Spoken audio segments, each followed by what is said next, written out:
A-To-Z Reseller Podcast, episode 34. How's it going, John? Not too bad, not too bad. Different intro. I wasn't expecting that. Yeah, I'm Jamie, and this is John. We're going to talk some reselling. We took a little sleep, I think, last week, and we took a break, and we're going to be back at it this week. How have things been going? Not too bad. For a couple weeks in a row now, it seems like sales have rebounded a bit, gain a little bit more traction. Have been listing more, so obviously that helps. You can't sell things if you don't list them, but yeah, I mean, I'm not going to say I'm 100% satisfied. I'm right where I want to be, but I'm definitely seeing the upswing. Yeah. What about the looming strike now, right? I get constant questions about this, and I mean, I don't have the answers, but I mean, we can certainly talk about it. So currently, Canada Post is the employees can go on strike Friday morning, right? So they gave notice. They're still negotiating. It doesn't mean they're going to go on strike, but it's possible. When this comes out, they're probably going to be on strike or not be on strike. So we're sort of talking pre-strike, Yeah. right? One of the things I find interesting for sure is like I've got 2 pending Poshmark offers that I don't want to. They're good offers. I don't want to accept them because I don't know that I want to get a Canada Post label, get it there today, and they go on strike tomorrow. I don't know how that all plays out. There's no plan in place for Poshmark as I see anyway. No, they've basically just said, hey, we're going to extend dates that you can ship things, and everybody be patient. Okay, that's fine, but like your only option through Poshmark is Canada Post. So it is. Yeah. At one point, remember when they did, was it Pure Later? And it kind of flopped like all within a week. Like they did it, people hated it. Part of it was, I think, that like it wasn't home delivery. So I think you had to pick it up at like your nearest Staples or whatever, whoever does your drop off Pure Later. It was a mess and they changed their mind real quick. I may not have even been on Poshmark when that happened, or it might have been early enough that I didn't even like realize that was happening because I just started in late 22 on Poshmark. Yeah. I had the same problem with Vinted because they would send a lot of times like Pure Later, and it would go to like you could see it delivered to their local pickup area, and then no one ever pick it up, and it would get sent back. And it's like, that was one of the big things that was a pain with that selling platform, which doesn't exist in Canada anymore either. Right. Yeah, I mean, as far as it goes, I mean, you said you've got a couple offers you don't really want to accept. I mean, for me, my philosophy has been it's business as usual until it's not business as usual, because I have no idea what's going to happen tomorrow, or in the coming days. So like I've got orders after we're done filming here. I'm taking stuff. It's a Thursday afternoon and I'm taking stuff to Canada Post and dropping it off. If it doesn't go anywhere tomorrow, it doesn't go anywhere. I don't know what to do, right? Like I can only do what I can do until I can't do that anymore. And I'm hoping that buyers are understanding and patient, but I mean, I doubt that buyers in the US are getting good quality communication about sellers from Canada potentially have delays. Yeah, sure, I'm getting emails from eBay that say, hey, okay, here's what's going on as a seller, blah, blah, blah. But your average eBay buyer in the United States is not getting that, saying, hey, don't be careful when you buy from Canada. I doubt it anyway. So I had a question on my last YouTube video I posted, and somebody was asking about kind of what they should do. Should I still be using Canada Post? And I had actually said I absolutely wouldn't unless it was your only option, right? Yeah. But what do you do? Like I'm going to use Stallion Express. I'm going to use couriers and United States Postal Service. But what do? Do you have to go and edit your shipping because it needs to reflect a new price, because you're not going to have that same Canada Post discount. Now you're going to be looking at potentially Pure Later, FedEx. I don't know. What are your options? I mean, I'm going to go in. I was hoping to do it before today and kind of get myself situated, but I'm going to go in and use Stallion Express. Okay. and go that option, because I do have a third-party trucking company down the road from me who will pick up a UPS order, so they can take my Stallion Express and whatever. So as far as if I need to go that route, then just, I'll spend whatever amount of time I need to do, get that set up. I don't think I need to bother like changing my rates and stuff, because even though tracked packet, like the USPS tracked packet, from Canada gets a really good discount on eBay. You know, by the sounds of it, like if I'm buying a label through Stallion Express to ship something to the US, I'm getting pretty good rates too. Yes. Like, you know, if I'm getting sending a shirt to the US and it's costing like $8 or something, and that's what they're buying, even if I gotta like eat $1 or $2 or something for Stallion Express, that's fine. Like, I'm not gonna bother going and messing with all that. The only thing that's gonna change is obviously then I'm not going to my local post office and shipping every other day or whatever. I'm saving up my orders until I kind of have to send a box of orders off to get processed. Yeah. And I think like a t-shirt to the US, if you did like USPS economy, might be like $6.70 on average. Yeah. So even if you have to add in another dollar or two, if you're counting it with a whole box of stuff per item, how much you pay, it probably works. It's going to slow things down a little bit. But what I find things, so like when Stallion gets stuff and it actually gets to the US side, things move pretty quickly. Yeah. Yeah. Yeah. No, I mean, I was kind of looking at a few, I did a little bit of research and looked at some of the rates. And I really think like in most cases, the shipping will actually end up being cheaper than, you know, buying that Canada Post label through eBay. So, you know, if I'm doing calculated shipping, which I am, and someone's paying whatever they'd normally be paying, chances are I will be able to send it out cheaper than that, or at least not enough of a difference that it's going to break the bank. But, you know, the good news is if I do only have like 3 or 4 orders in a week, I've got a slow week or something, and I got to ship them all off through UPS, and I'm out another, you know, $4 or $5 per package.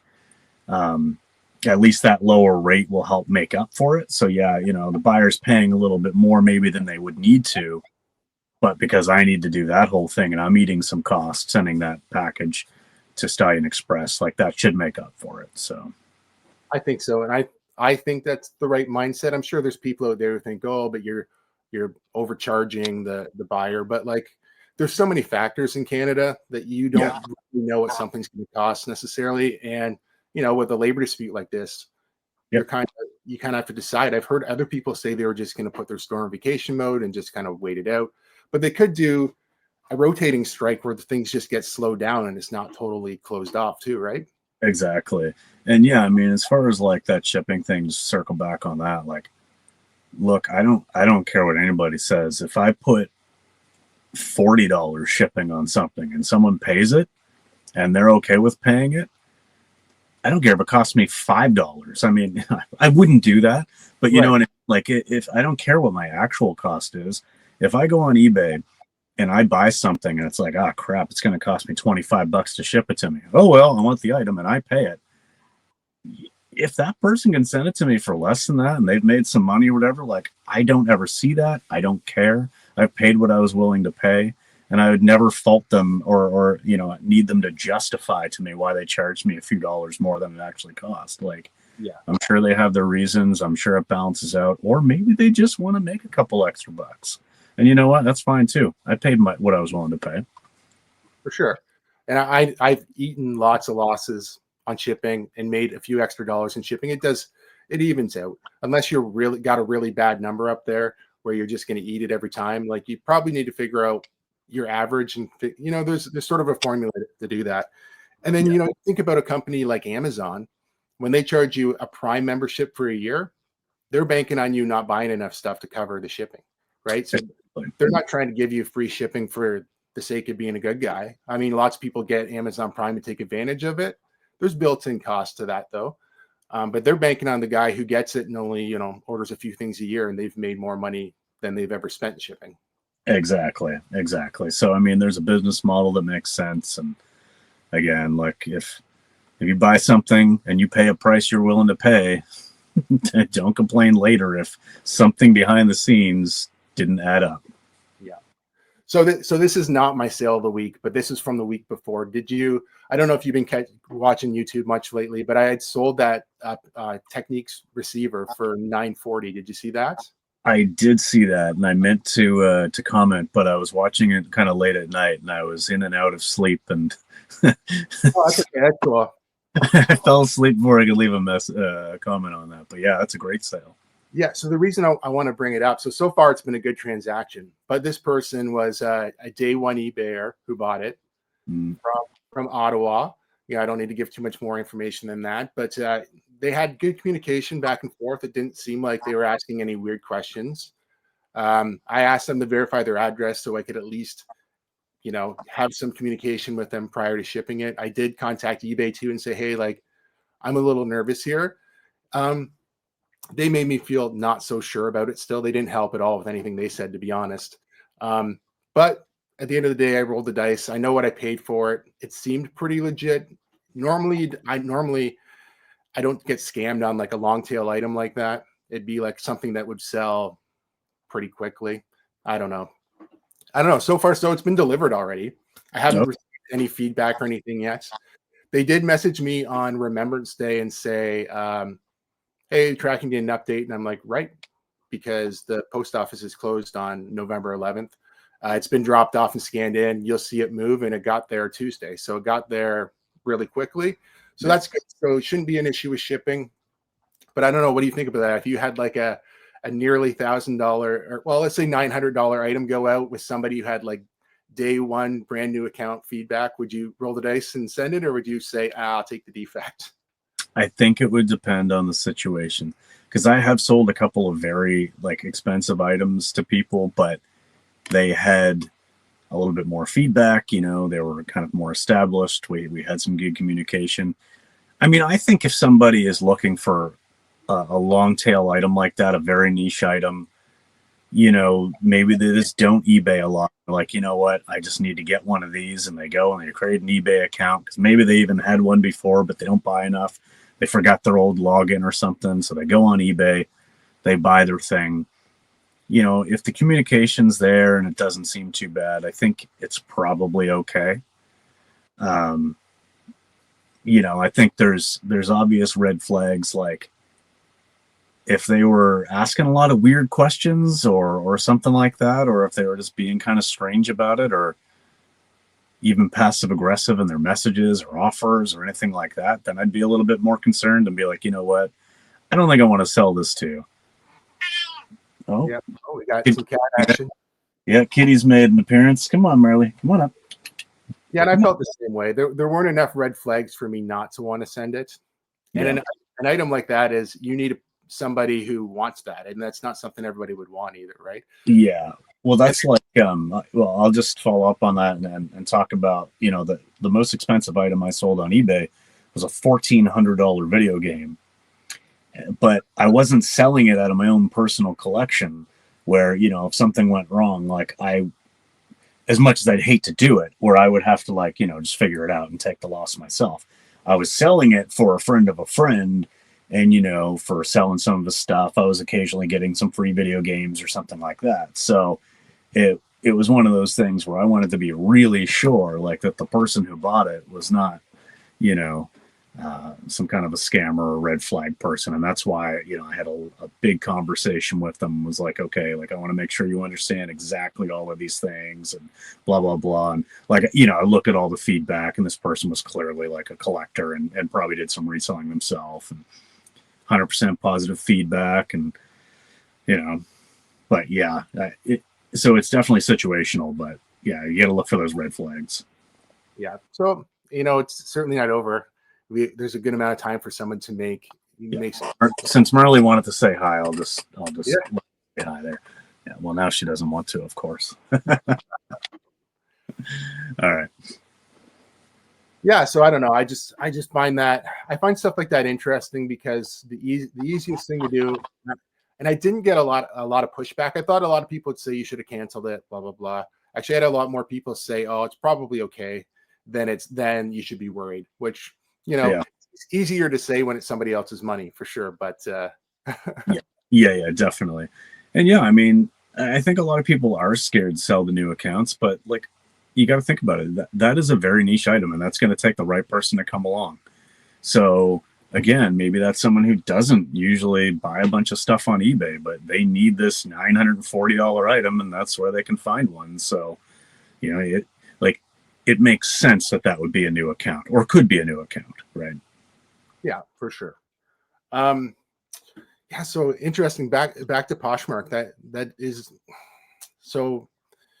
Do you think they will do anything? Obviously, they haven't even stated the fact. I went on their website just before we started recording. I'm like, I wonder if they've got a banner up saying that there's a potential strike and slow down. You know, as a seller, we've got emails that say like, you know, your time is extended, but Yeah. their lack of response in the whole situation is pretty interesting to me. Well, it is, because I mean, what if this goes on for 4 or 6 weeks and they only use Canada Post for shipping? Yeah. I mean, okay. Like, you might want to have a backup plan. You know, you might want to have a backup plan. And I get it. They're able to make an exclusive deal with Canada Post. That's why they were able to negotiate such a low rate. You know, compared to normal Canada Post rates, $12.49 flat shipping is a really good rate. Yeah. Especially looking at rural rates like I've got out here in Western Nova Scotia. So, like, you know, that is a really good flat rate. So they probably are under a little bit of pressure, even with a looming strike, to not add other options. There might even be something in their contract where they're legally trying to find out if they even can add other options, because maybe it's, you know, they can only offer that rate because of an exclusivity agreement they have or something, right? Yeah, that would make a lot of sense. I mean, I don't know any factual facts behind that, but that would make a lot of sense why you wouldn't be scurrying to figure something else out. Yeah, I haven't, you know, but I don't think that even though among resellers is public knowledge, like I was talking to my parents last week and they really didn't know. Actually, I think they started watching my YouTube channel, which is to me kind of funny. I mean, I really like that they're watching it, but it's just kind of interesting that they'd even be interested in it whatsoever.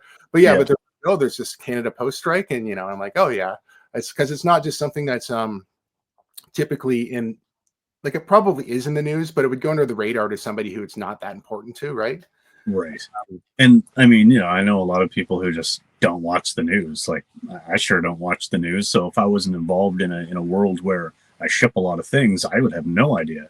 You know, I'd have no clue. I mean, they're not gonna, you know, you're not gonna get in the mail these little flyers that say, "Oh, by the way, we might be striking in a couple of weeks." Like, they're never gonna do that. So unless you watch the news and it's there and it's important to you, or you're in the world that we're in, like, yeah, you wouldn't know. No, I can only think of, like, I think one of the banks I bank with sent me an email that said, "Hey, your statements might come late because of a potential strike." That was about a week ago. Other than that, I haven't really seen a whole lot about it besides, you know, on social media like this. Yeah, actually, that reminds me. That's a good point. I did, from a couple of credit card companies, get like a little thing like, "Hey, just a reminder, it's your responsibility if you know, there's a strike, to still know how to pay your bill," or like, because of course, I mean, they want their money, right? Oh, for sure. I mean, I do e-statements for everything anyway, but yeah, um, yeah, it's weird, man. It's weird. You know, we're my girlfriend and I were talking about it, and it's like, it seems like such a strange thing to even allow a nationwide essential service to even get to this point.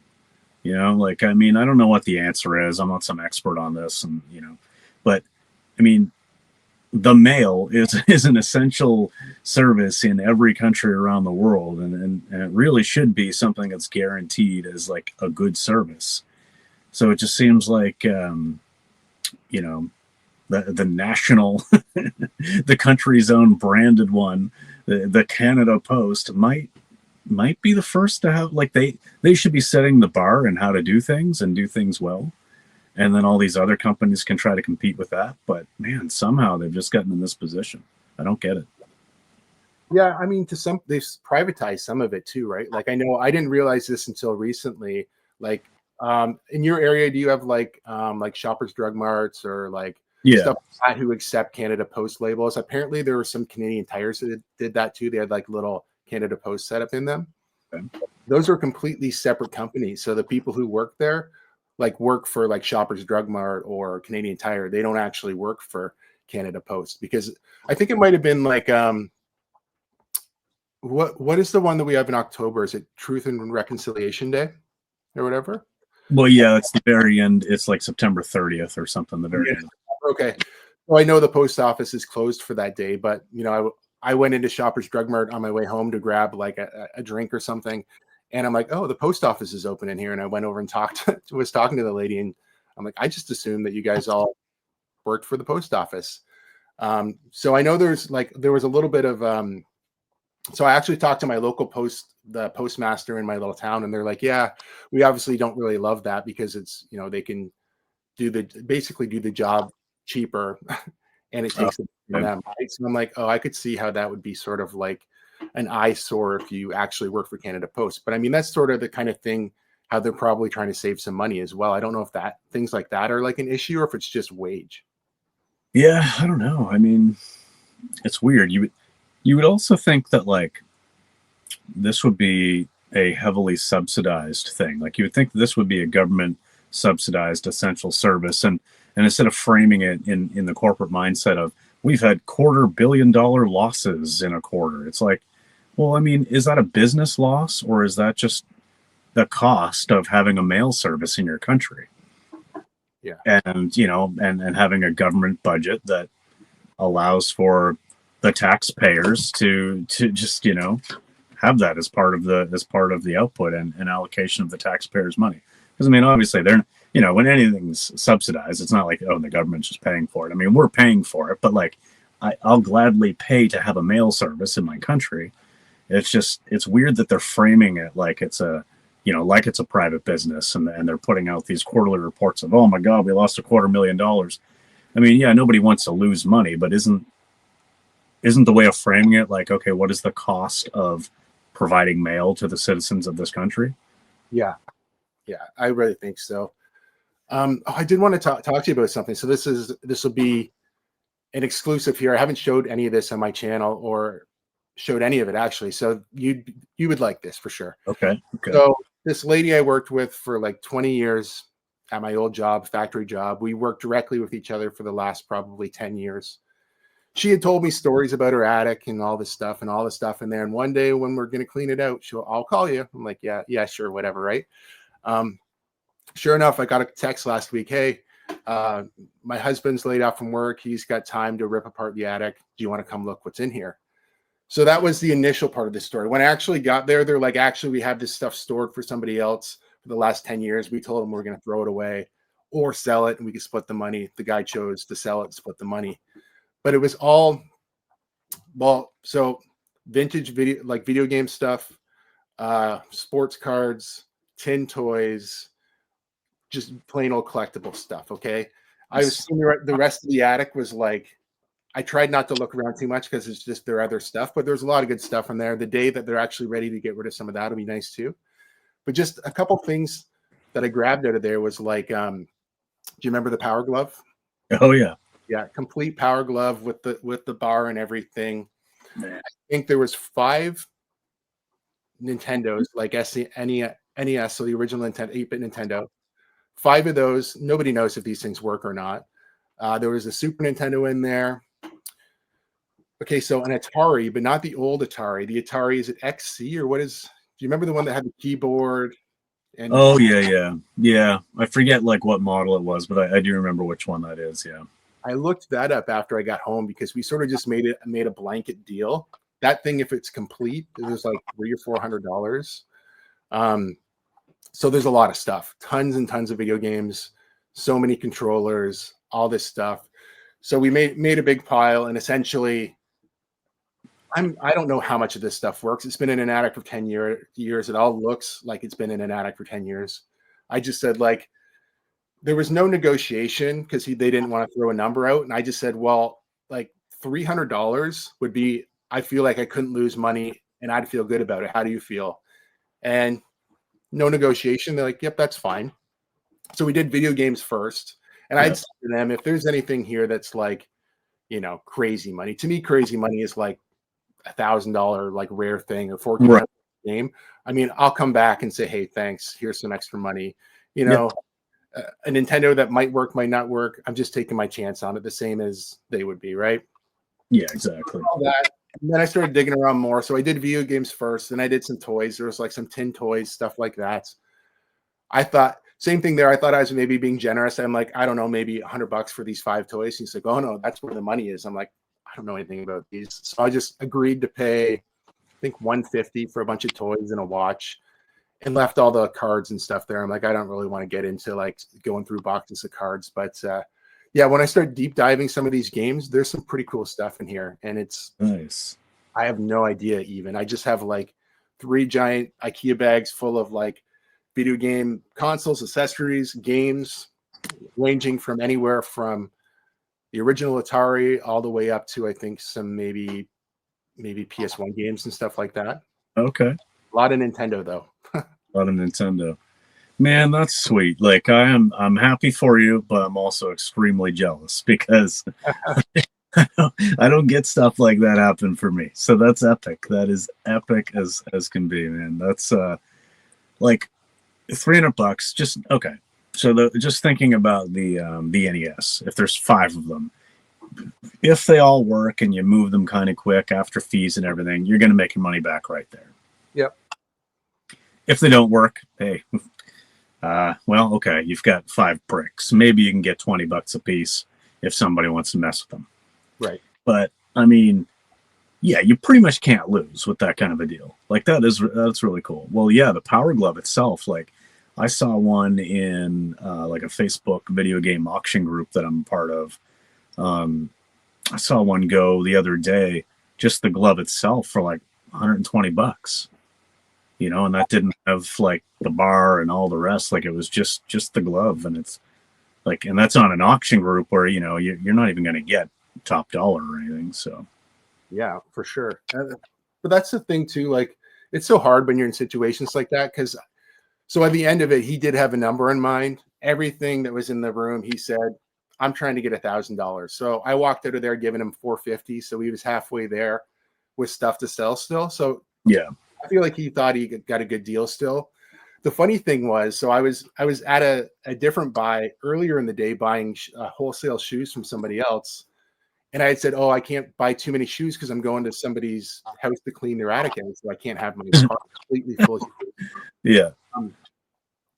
But I said, the guy's like, oh, cool. If you see any like old coins or money, let me know. I would buy them from him.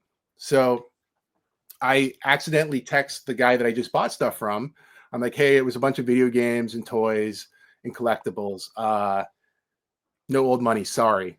And he said, what? And I looked back down. I'm like, oh, this is the guy I just bought the stuff from. Like, I explained to him, oh, sorry, the guy I just bought stuff from before I went to you was interested if you had this stuff. He's like, oh, good. I'm glad you didn't say I just soaked that guy. Yeah, that would be hilarious. Yeah. Soaks the fucker. What an idiot.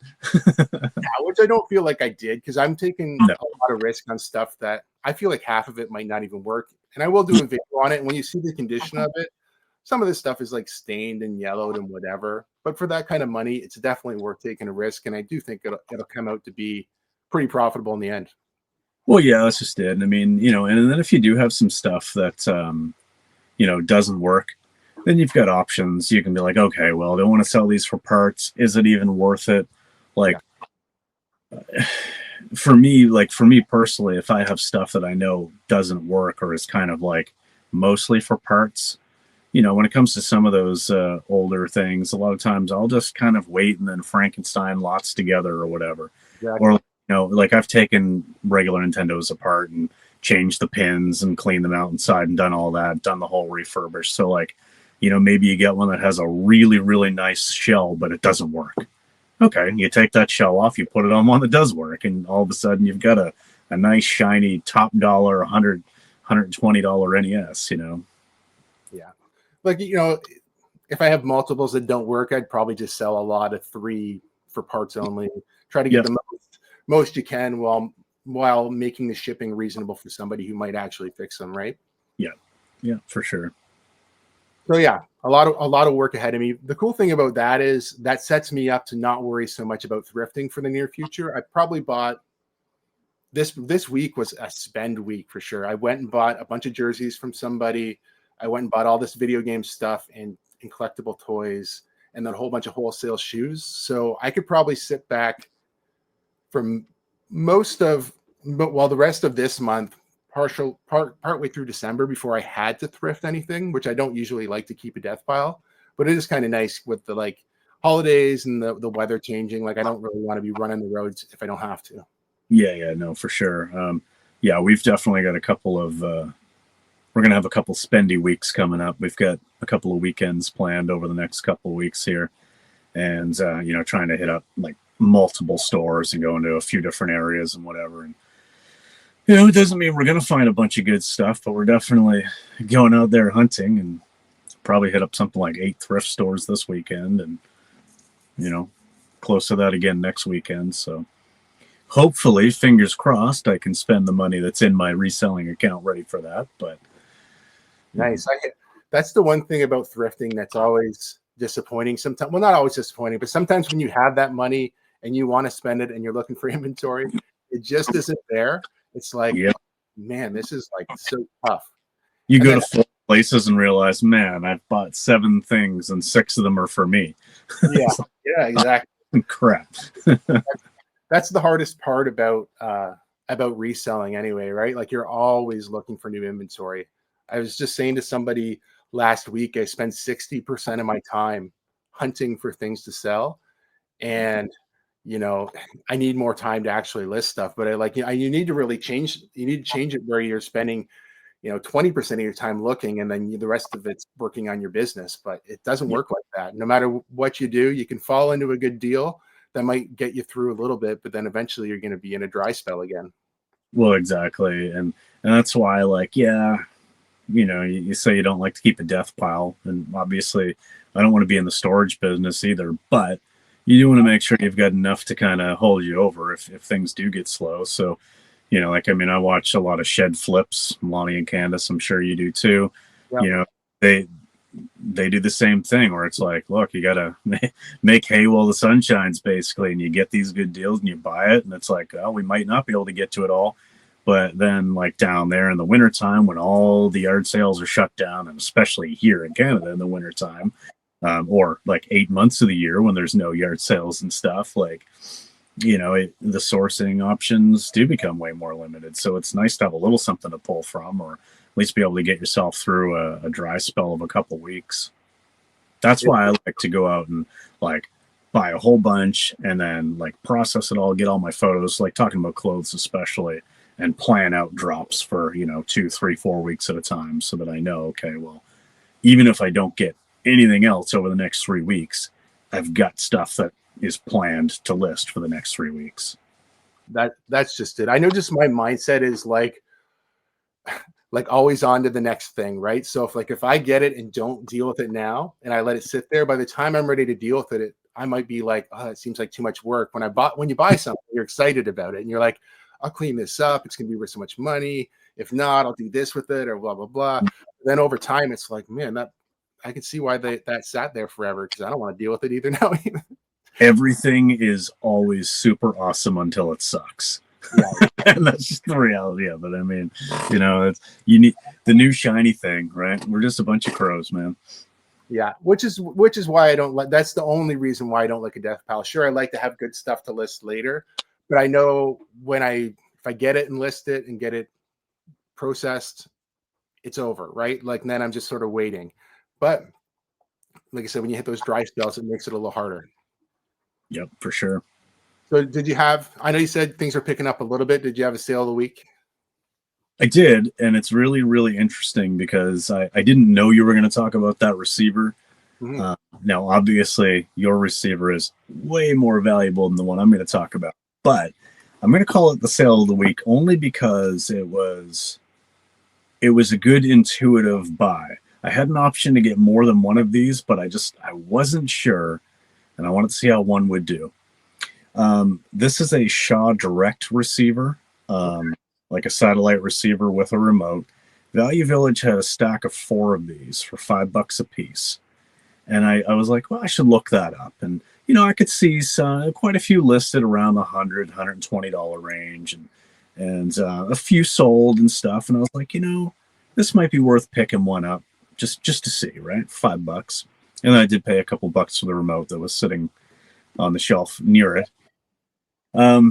I sold it for $50, and the reason why I sold it so low is because I had this moment of realization when the person asked, hey, do you know if this is linked to an account, or like, how difficult this will be for me to actually switch it over. And I'm like, I didn't think about that at all. I have no idea. And I was upfront with them. I was like, honestly, I thrifted this and I don't know.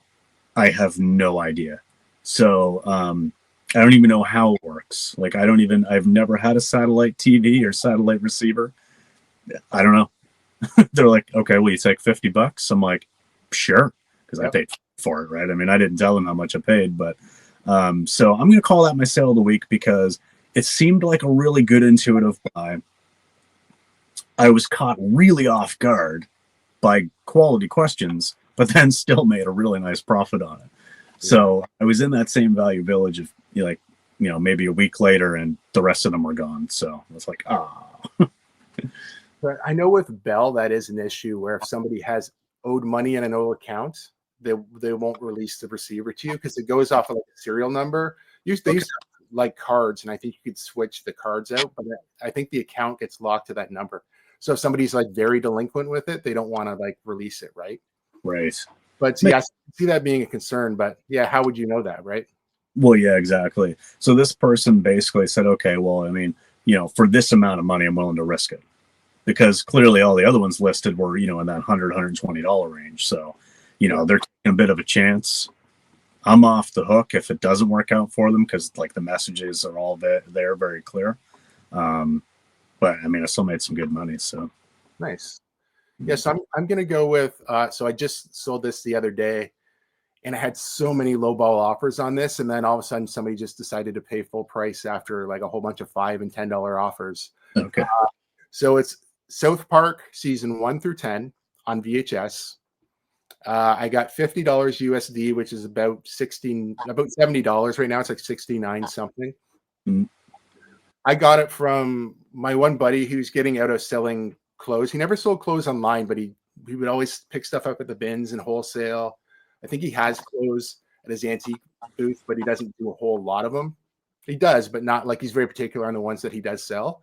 Yeah. But he also had all these hard goods stuff that he wasn't really going to throw in his own booth. And one of the things was a bunch of South Park stuff. So it was season 1 through 10. And then I got like a sealed special edition one, and then a couple other ones that were open special editions. I don't exactly know what I paid for it because I gave him $100 for a bag full of clothes and another bag full of like these VHSs and a whole bunch of other stuff. So my buy cost, not real sure, but I would not have thought that South Park VHSs held value at all anymore. I thought, okay, whatever. Because he showed them to me, and I'm like, I don't know what I would do with those. He's like, trust me, you'll sell them. Okay. Listed them, sold them $50 pretty quickly within maybe a week and a half or so. Yeah, there's nothing wrong with that. That's interesting because, like, yeah, same deal. I wouldn't.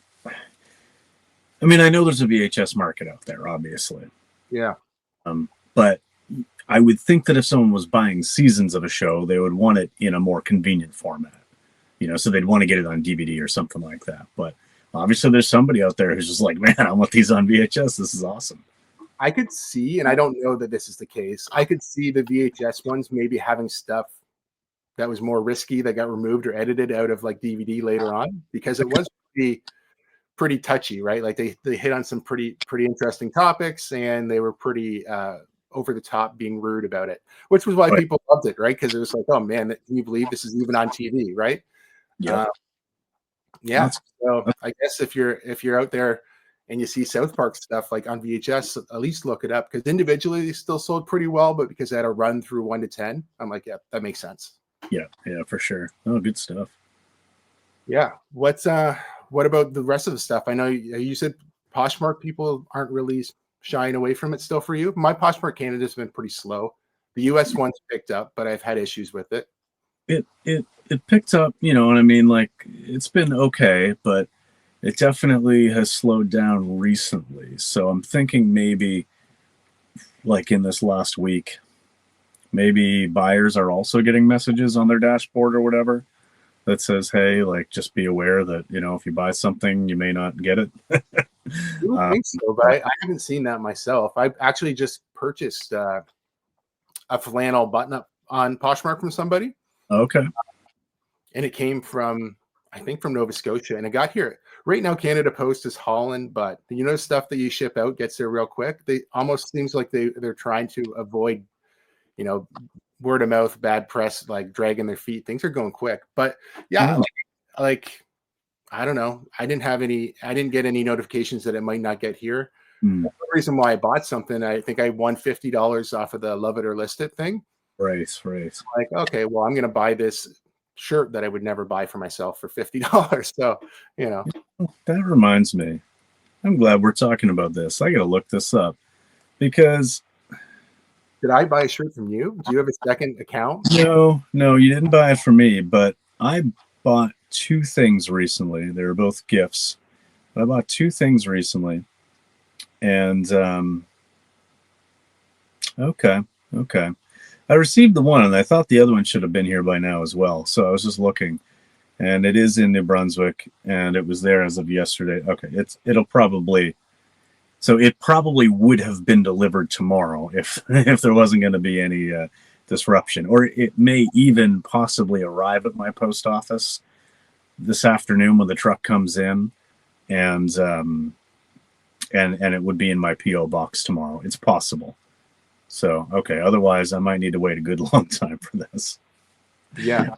Yeah, no, I kind of forgot about it. And I was like, wait a second. That should have been here by now. Okay. It's on the. So I know this episode is going to be just like, what if the strike happens? Because we don't know if the strike's going to happen still at the point when we're recording this, right? We just assume it's going to happen because we haven't been told otherwise. From what I understand from my local post office, all the employees are going to be there at work. I think it's the sorting facilities that are the ones that are actually going to be going on strike. Is that correct? That's how she explained it to me. Like, she's going to have to come to work anyway. And, yeah, the I forget what the title is, postmaster, I guess, yes, of my local post office. She said that there's like 4 or 5 different unions within Canada Post that she believes, and the one that she's part of is not it. But that, yeah, you're right. It's sorting facilities, and I think some of the delivery or like some of that process as well. So I think, now I could be remembering this incorrectly, but I think that my local delivery driver is actually part of the union that's striking. Okay. Even though most of that union is in, Ontario and Quebec. I believe that there are some even here in rural Nova Scotia that are part of that union.